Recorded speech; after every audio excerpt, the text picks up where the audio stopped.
Thanks everyone for being here, and let me just apologise right off the bat if any of you thought you were getting tickets to a speech by the actual Chief Justice of New South Wales, who is also called Andrew Bell.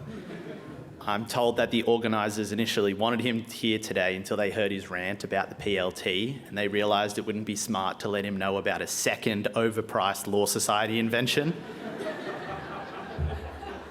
I also want to get on the front foot and beat the Nepo baby allegations by confirming that I'm not related to the Chief Justice in any way. And I think it's a bit of a shame in this day and age that people still think that white guys in the law can only advance through nepotism alone. In my case, it clearly also involved a bit of identity theft as well. This topic is a bit of an odd one. The organisers assured me that the topics were randomised, but I still feel it's a bit funny that I got one about the Chief Justice who just so happens to have the same name as me. There's already been a few jokes about it this morning, but when the other competitors saw the running order, they all had to scratch out their own lame jokes on it. And I'm not too sure, but I guess the topic is meant to be a play on those tacky tattoos that say, "Only God can judge me," but for a legal audience. Let's be honest, if God judged this room, then half of you would be in flames. This topic's a bit hard for me as I don't actually have any tattoos, so I found it challenging to speak to which ones I might like to get. It's challenging in the same way that trying to be funny by making jokes about the law at 8 a.m. in front of future bosses and colleagues while representing your firm at a venue right next to where you work is challenging. It's also a bit challenging when the first speaker here today copies exactly what was in your bio about that. Guys, what's up with that? Massive vote of confidence though, I think. But I think there are actually a fair few law-themed tattoos that I might like to get. I like those tattoos where the person who has them clearly doesn't understand what they say, like a tattoo in kanji that says dickhead, or a tattoo on a corporate lawyer that just says work-life balance. You know they don't understand that shit. If we're going foreign language tattoos, then surely Latin is the uniting language of lawyers. Criminal lawyers could get quid pro quo. Defamation lawyers could get persona non grata, and people that work at Slater and Gordon's could get a new job.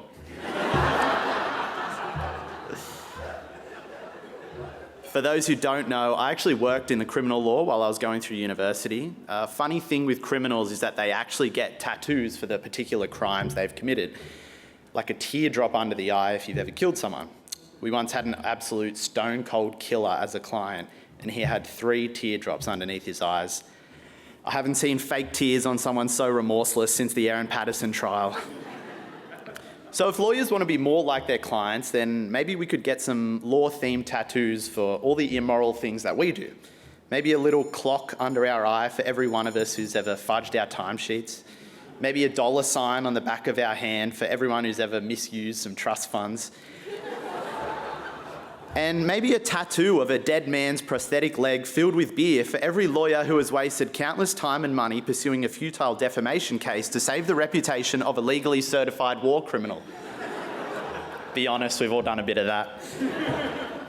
Now, there are probably a few people in the crowd who might actually love to get a law-themed tattoo, but are worried it could affect their job prospects in the law. And let me tell you that the law is becoming a much more progressive and accepting industry nowadays.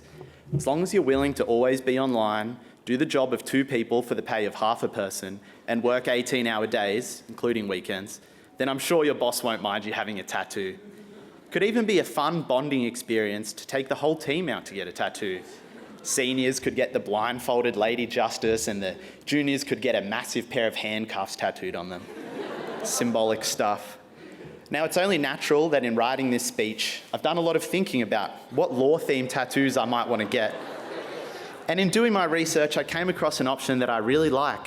As I stand up here worried about getting fired or disbarred or sued for defamation, I realised that I need to put all of that out of my mind if I want to win the Golden Gavel. Full respect to the judges, but there's only one person whose opinion I really care about today. So at the end of a lot of soul-searching, I finally come full circle and decided on the tattoo I wanted to get.